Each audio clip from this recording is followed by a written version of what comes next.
When asked in 2016 who the greatest footballers of all time were, Romario put Pelé top, himself second, and Maradona third. Some players would have chosen not to include themselves and let others judge their careers, but Romario was never the modest type. A man who captured the hearts of Brazilian football fans in a way very few have, either on or off the pitch, Romario has always been brash, boastful, and great value for a soundbite. But more importantly, he has always been able to back it up. I've always suspected that Romario has been underrated here in Britain, but those suspicions were confirmed on a number of videos I've made. Firstly, there was my 7 greatest strikers of all time video, where Romario came 5th, and then most notably, our 100,000 subscriber special, in which I did a countdown of the 100 greatest footballers of all time. Romario came 16th, ahead of Eusebio and Paolo Maldini, but behind Zico and Lev Yashin. The comment section on those videos and one or two others shocked me with regard to the public perception of Romario, or the UK perception, I should say, which seemed to be that he had no right to be mentioned among all-time greats and that he was way worse than Thierry Henry, according to most. Why this is the case, I think, is fairly obvious. Firstly, Romario never played for a British club, and secondly, he spent much of his career playing in South America. Of his 7 years playing in Europe, 5 were spent at PSV and 2 at Barcelona, and it would be fair to say a lot of people outside of the Netherlands don't watch PSV games on a regular basis. I think it would also be fair to assume that a large number of people who are making disparaging comments about Romario were probably too young to have seen him play, at least in his prime, and there is no fault on their part in that, of course.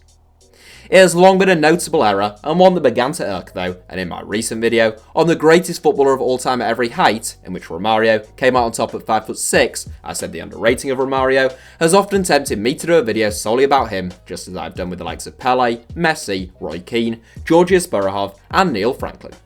Well, it seemed that lots of people wanted to see it, so today, that's what I've got in store. Romario first shot to fame at Vasco da Gama, who he joined at the age of 15, and broke into the first team at 19. The young striker was instantly prolific, scoring 80 goals in 141 games for his boyhood club. He won his first Brazil caps in 1987, aged 21, and a year later he was the top scorer at the 1988 Olympic Games. That caught the attention of a handful of European clubs, and Romario soon joined Eredivisie side PSV. Romario was absolutely unrelenting in his goal scoring in the Netherlands, bagging 127 goals in 142 games, including 31 in 26 in his most prolific campaign. His laid-back approach and aversion to training was already being noted, but Romario was just insatiable in front of goal, and a European giant would soon be knocking on the door. The fist that was knocking was that of Johan Cruyff and Barcelona, who was looking to add a clinical touch to his dream team of the 1990s. Romario was La Liga's top scorer in his debut campaign at the Camp Nou, scoring 30 goals in 33 league games as Barca won the title, to the eternal shock of absolutely nobody who had seen him play in the Netherlands. The following season, Romario took to humiliating Manchester United at home and away in the group stage of the Champions League. He nutmegged Peter Schmeichel at both Old Trafford and at the Camp Nou, as even the greatest goalkeeper in the world proved to be no match for the little Brazilian. His performances across both of those games led to United captain Steve Bruce calling Romario the best opponent he ever faced, and Manchester United would be enjoyable opposition for Romario once again 6 years later. Playing for Vasco da Gama at the 2000 FIFA Club World Cup, Vasco tore United to shreds with Romario chief destructor once again. He scored twice as Vasco won 3-1, with Gary Neville at fault for both of his goals. In retirement, Neville called Romario the best Brazilian he ever faced, ahead of Ronaldo, Ronaldinho, or Roberto Carlos, and described him as the scariest thing he'd ever seen.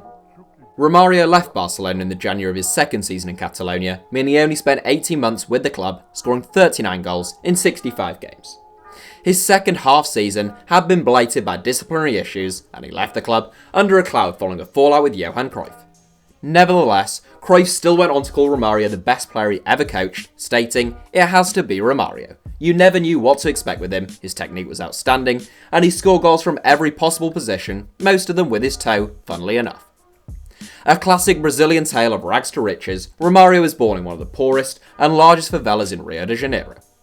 He grew up playing football on the streets of Rio, and it showed. His goal scoring might make you think that he was a poacher, but Romario was anything but. He just loved to have the ball at his feet, he loved to entertain, and he loved making defenders look foolish. From a young age, Romario loved football, but detested training. He often claimed that he played his best football when he was relaxed, had been out partying, and had only woken up at midday, and when he was scoring goals every week, managers had to make certain allowances. In South America, being a brilliant footballer is not enough.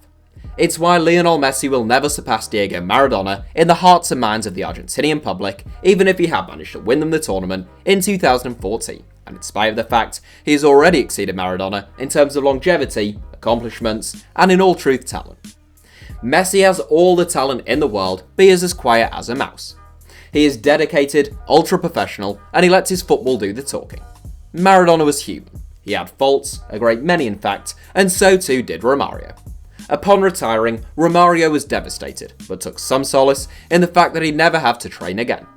He was notoriously lazy, or pathetically lazy, as Sir Bobby Robson described him, and he liked to spend his evenings partying and his days sleeping. During his time at Barcelona, Romario asked Johan Cruyff if he could miss training to return home to Brazil for the Carnival in Rio de Janeiro.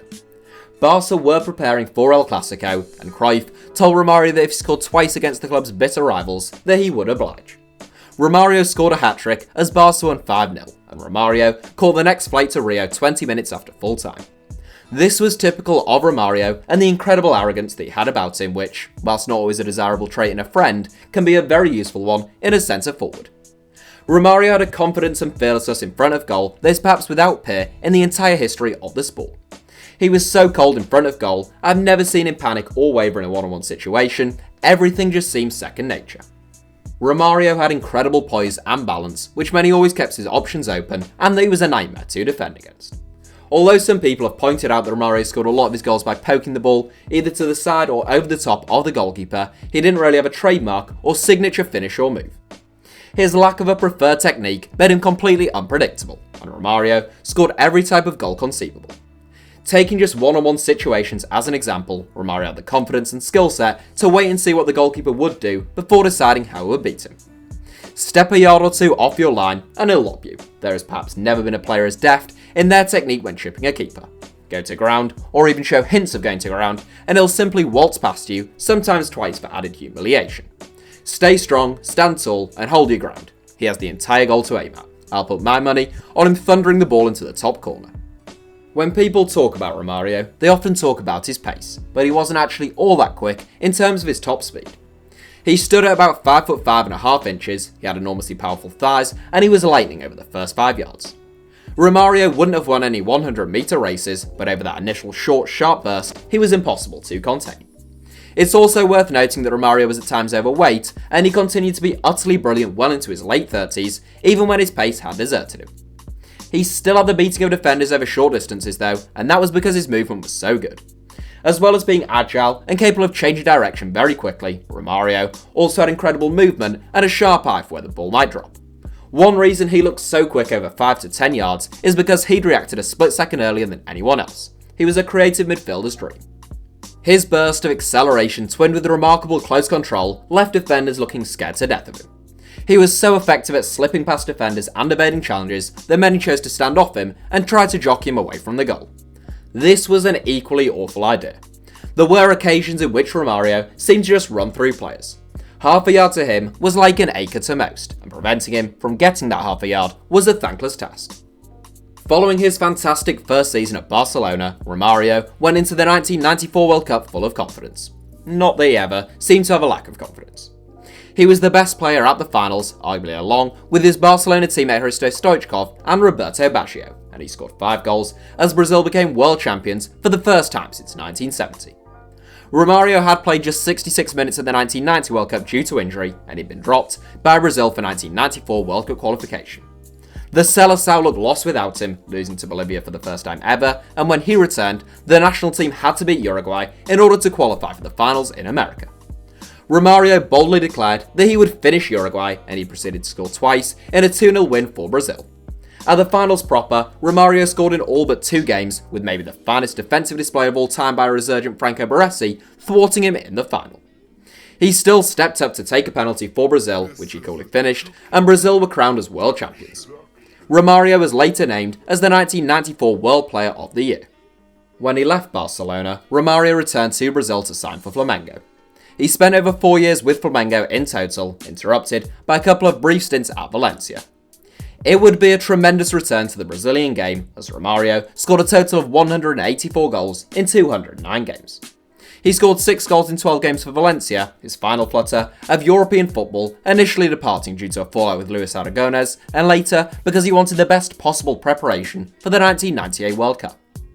In the mid-1990s, there was a new kid on the block in Brazil's attack, and his name was Ronaldo. The finest teenage footballer since Pelé, Ronaldo had gone from PSV to Barcelona just as Romario had only a few years earlier. Together in the Brazil team they were nicknamed Roro, and they were the nightmare of every defence on earth. In 1997 alone, the pair scored a remarkable 34 goals, which included hat-tricks for both of them in the 1997 Confederations Cup final against Australia. Romario was still the star, bagging 19 of the 34, but together, the duo looked unstoppable. It came as a devastating blow though not just to Romario, but to Brazilian football, when Romario was ruled out of the 1998 World Cup through injury. He had scored 70 goals in 76 games over the last 2 seasons, and without him, and following a health scare to Ronaldo in the morning of the final, Brazil lost the World Cup final to the host France in 98. Romario was 32 when he missed out on the finals in France, but he certainly wasn't finished. He scored 46 goals in 54 games for Flamengo the following season before sealing a sensational return to Vasco and reigniting his love-hate relationship with strike partner Edmundo. Romario scored 56 goals in his first season back at Vasco, yes, 56, and an incredible 122 in 3 seasons back at the club in total. He joined Fluminense in 2002 with the intention of making one last splash at the 2002 World Cup in South Korea and Japan. Romario's form for Fluminense was very good, scoring 47 goals in 75 games, and although he was 36, many felt his chances of selection for the finals were good.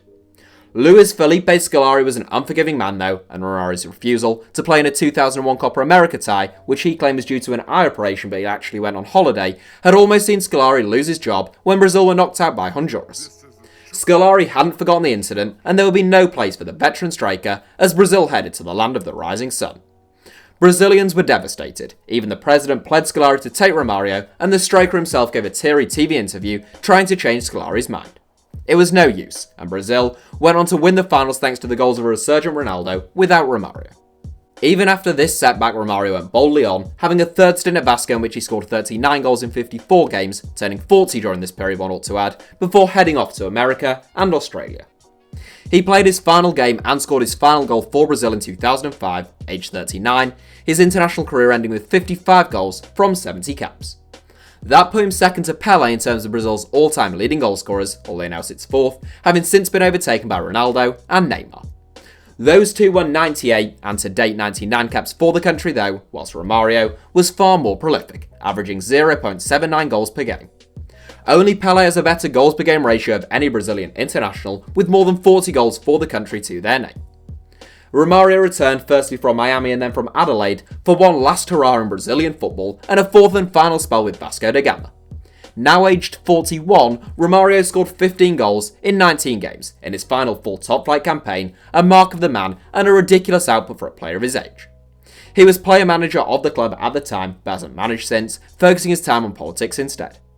Still adored by the Brazilian public and never having forgotten his humble upbringing, Romario was elected to the Brazilian Senate in 2014 with the most votes ever received by a candidate representing the state of Rio de Janeiro. Just how good Romario was and where he ranks in the pantheon of football's all-time greats is up for debate, but the fact that he is one of the finest centre-forwards to have ever lived, however, really isn't. The great players have many strings to their bow, and Romario most assuredly had that. He scored some phenomenal solo goals where he beat 4 or 5 players, teasing them with the subtleties of his movement and skill before most likely rounding the keeper too, to present himself with an empty net. But he was equally brilliant at 1 and 2 touch, that favourite and oh so difficult skill that is adored at Barcelona, keeping the opposition moving, shifting the ball at pace and probing until a goal-scoring opportunity presents itself. When that time arrived, it tended to be Romario who provided the finishing touches. He could come deep and create chances, he could humiliate defenders like he was back on the streets of Rio, or he could sit up top, rarely breaking a sweat, but still somehow impossible to mark. And with the drop of a shoulder, he was gone and the ball was in the back of the net. Clearly, I've made videos stating where I think Romario ranks among the greatest players of all time, and I make no secret of the fact that I consider him to be maybe the most criminally underrated all-time great of the last 2 to 3 decades. I would go as far as saying I don't think there has been a player as assured, as brilliant, or as totally ruthless in the box as Romario, and he is maybe the greatest finisher I've ever seen. That's it for today's video.